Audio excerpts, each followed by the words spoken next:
आमच्या तिसऱ्या व्लॉगमध्ये तुमचं सगळ्यांचं स्वागत आहे. तर आम्ही प्रेरणास्थळला फिरायला आलतो. तर तुम्ही पाहू शकता हे की आपल्या बॅकला हे सगळे दर्डा सरांचे दर्डा उद्यान आहे.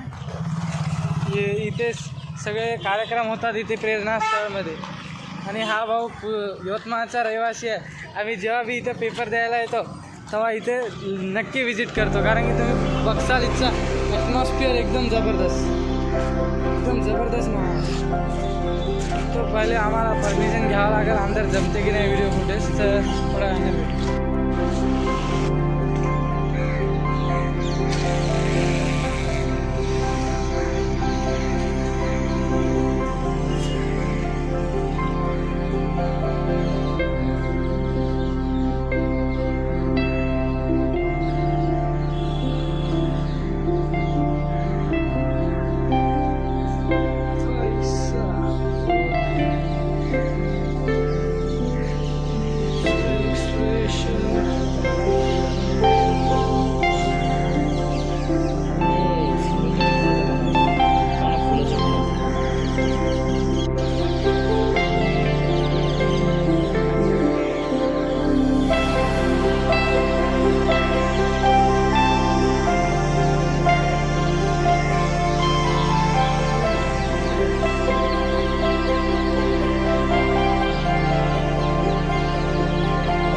सांग ना त्यांना.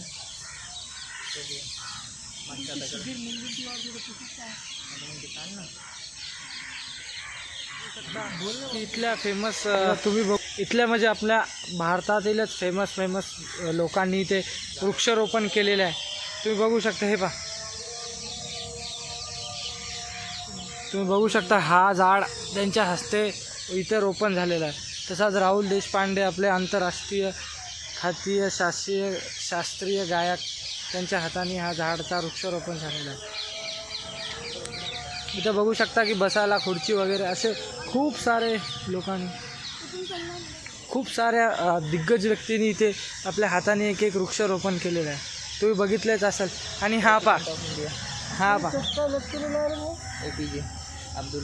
APJ अब्दुल कलाम यांच्या हाताने हा दगड इथे बनवलेला आहे. पण याच्या मागे कहाणी आहे. जर तुम्ही बघू शकता असं वाटते आपल्याला की हा दगड केलेला आहे त्यांनी आणि दगडावर साईन केलेलं आहे. हा दगड बघितलेला असेल की आपल्याला वाटतं की हा हव्यामध्येच कसं काय हवा. जर तुम्ही बघसाल याच्या मागची खासियत इथे हा रॉड केलेला उभा, हा त्यांच्या हस्ते साईन झालेला.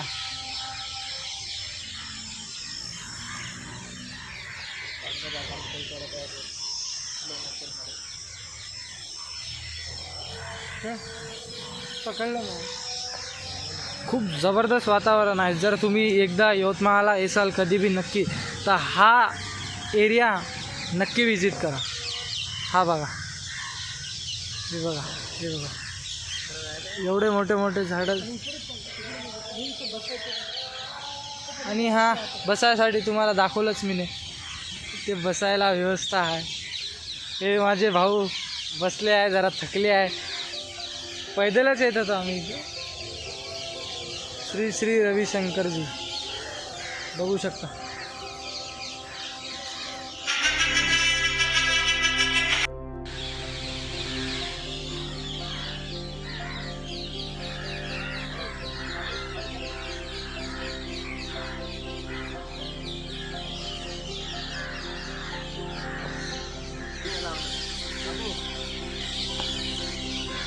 हा पा आता इथलचा वातावरण एकदम प्रसन्न फुल्लित काय म्हणता बी नाही, एकदम झणझणीत वातावरण झालं. पा तुम्ही कोणाच्या हस्ते इथं वृक्षारोपण झालं. आव्हानं सांगायचं म्हणजे गार्डनमध्ये येऊन दिल गार्डन हो गया. हाँ भाई बहुत मजा आ रहा है. खुश होऊन जाते माणूस इकडे. पा तेव्हा मुख्यमंत्री होते, आता प्रधानमंत्री झाले. ते पा देवेंद्र फडणवीस यांनी लावलेले आहे.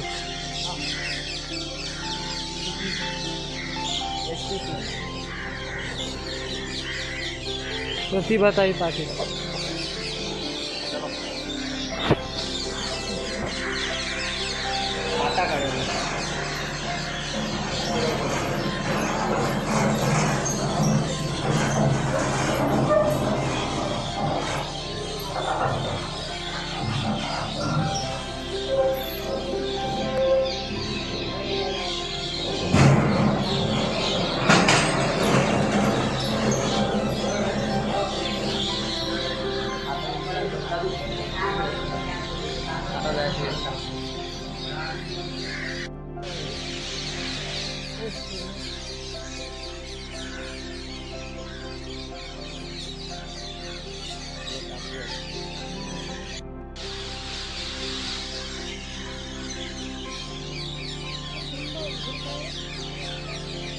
हा एकदम जबरदस्त वातावरण.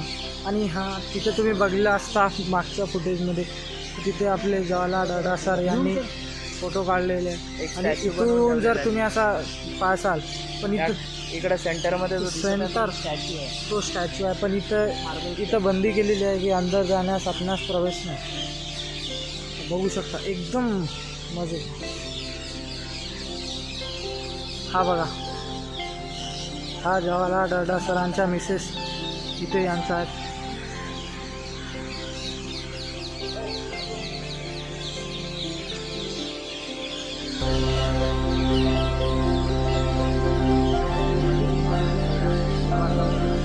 श्रीमती वीणादेवी दर्डा.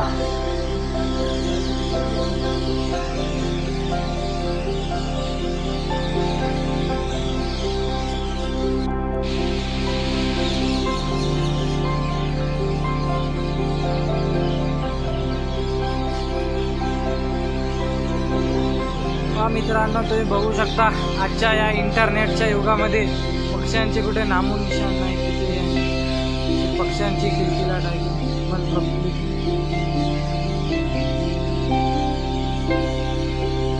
वाटताना जबरदस्त. मित्रांनो, आपल्याला कोणत्या झूमध्ये किंवा कोणत्या अभयारण्यात पण पाहायला मिळेल, म्हणजे आपल्याला एका ठिकाणी या जागेवर पाहायला मिळेल, पण शांत होऊन जातं. जर तुम्हाला इथे यायचं असेल तर सकाळी 6 ते 7 आणि संध्याकाळी 6:30 ते 7:30 त्याचे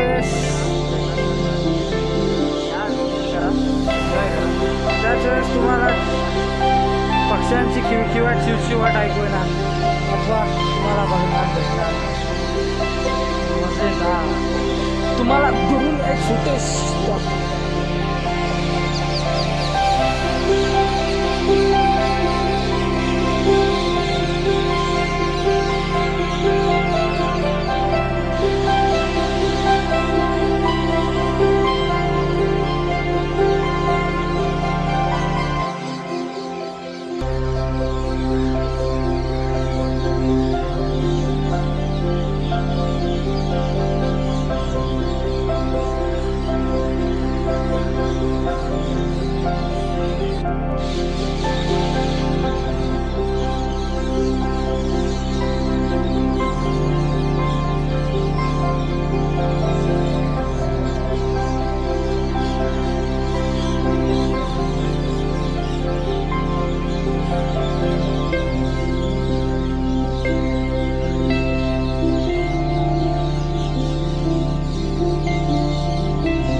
तर मित्रांनो, तुम्ही बघितला असेल या ब्लॉगमध्ये. ब्लॉग तर आवडलाच असेल, विषय नाही. पण जर तुम्हाला इथं पण व्हिजिट करायचं असेल तर तुम्हाला या लागेल दर्डा नाक्यावर. दर्डा नाक्यावर आले तर तुम्हाला हा जो रस्ता दिसतो असावाला, जो इथं इकून त्या रस्त्याने तुम्ही या. आणि कोणाला पण विचारला की प्रेरणास्थळ कुठे आहे तर तुम्हाला लोक दाखवून देतील. या बघा आणि इथे तुम्हाला म्हणजे तुम्ही प्रसन्न होऊन जासाल बघितल्यावर. तो पण आहे. आणि इथं दर्डा सरांचा मोठा बंगला आहे. इथे एक रॉयल ग्रीन पार्क म्हणून एक मोठा फंक्शन हॉल आहे. आणि दर्डा उद्यानचे